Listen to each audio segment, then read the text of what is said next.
athlete, I am being forced to fast or not eat after my workouts.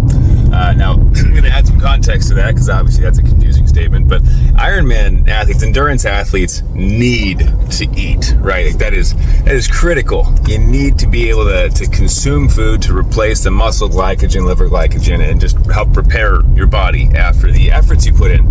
Today I went out for a pretty solid effort, feeling pretty good about it, and I got a brand new bike that I was super excited to really just kind of put to the test, see how fast I can get it going.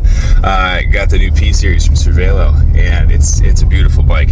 But my blood sugars. So as a type 1 diabetic, I have to deal with blood sugars. I have to take insulin for all the food that I eat. I also have to consider insulin adjustments for things like stress. So if I put my body through a really big effort workout, I have to consider that as well. Things are going to change my insulin sensitivity, and there's just a lot of variables to consider with type 1 diabetes. So with that being said, it's not impossible, but it's certainly given me a new perspective. And I think this is one of the things that Ironman has gifted me, is a new perspective on what is hard. Because for me, I've been an athlete my whole life, a mediocre athlete, right? I did some stuff in college, but I wasn't the superstar by any stretch. But being an athlete my whole life, I was like, all right, yeah, fitness, it shouldn't be the hard part for training for an Ironman, and it wasn't. Turns out, diabetes is super hard when you mix it with endurance training. And I knew that going into it. Like in the diabetes community, I'm kind of like the guy who has it figured out with the blood sugars, but I still have rough days, and today is one of those days. I'm gonna put my blood sugars on screen for you guys, and just so you know, a healthy range for a diabetic is considered 70 to 180. Healthy range for a non-diabetic fasted would be ideally in the 80s or 90s, but after a big workout like this, your blood sugar should be in probably 70s, right, as a non-diabetic. And my blood sugars, as you can tell, 239. Not doing so hot.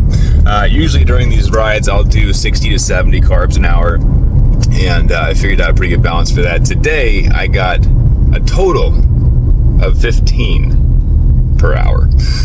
Now, there's a lot of reasons that could be happening. I'm pretty sure that my medication went bad, my insulin, and I had to run home, actually. I dropped my bike off and switch out my insulin pump site.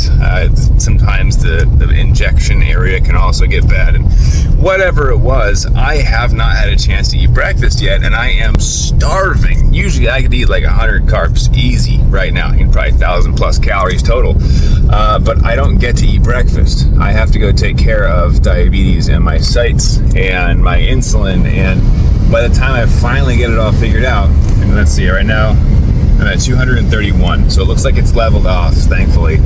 But this has been frustrating because I'm starving. I would love to eat a massive meal, but I have to exercise some self-control and take care of the blood sugars first, because if I were to go eat a massive meal right now, it's a good chance it'll go even higher, and I have to make sure I get the right amount of insulin.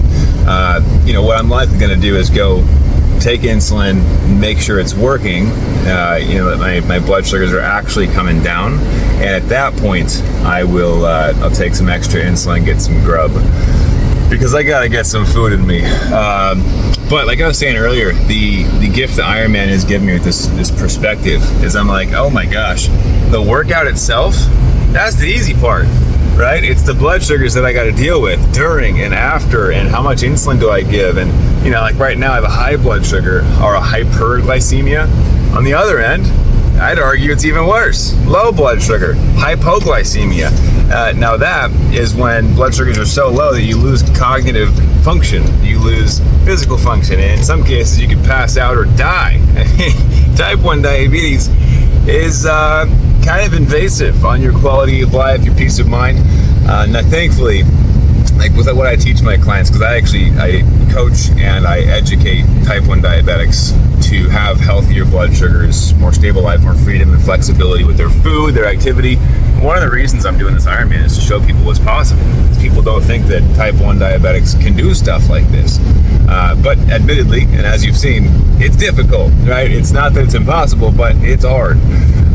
So that's just part of the journey. I wanted to document this and share a rough day. It's going to turn around. I know it will. It always does. But it's just an interesting perspective shift for me. It was like, oh, the workouts feel easy because I've been introduced to something even harder. And that's kind of the key with life, is that every time I feel like I've hit my max capacity or I found something that is incredibly difficult, I realize life can get more difficult. And when it does, I realize the thing that I was dealing with before wasn't as bad as I thought it was. Prime example, I'm picking up my daughter right now, and before having kids was like, man, life is full, life is busy, right? And then I had my daughter, and I'm like, oh, now life is full. And I'm sure, when I have kid number 2 down the road, probably, I'm gonna be like, oh, wait, now life is full, right? And it's just a series of perspective shifts in life where we realize that life wasn't as hard as we thought it was until you realize it gets harder. And then when it gets harder, you realize that it was easier, and you kind of missed those opportunities to enjoy them while they were there. So my new challenge to myself is to enjoy what I have now. For example, right now I have to deal with type 1 diabetes as an endurance athlete. Who knows, maybe in the future I'll have some other disease or cancer or something else crazy going on. So my daughter just actually rolled up to the side of my car. So why don't we get her on camera with her papa. Hey Brooklyn, you want to say hi to the camera? Hey girl. Hi. Hello. So we're going to sign off and enjoy the moment. So hope that was helpful. Maybe it gave you some perspective shifts, but that's my day. It's a tough one, but it will turn around. And I know that life can get harder, so I'm going to remember that what I perceive as difficult right now might actually not be that difficult, and maybe it's time for me just to buck up and keep moving. So that's all I got for you guys. Have a great day. I got to go enjoy mine. See ya.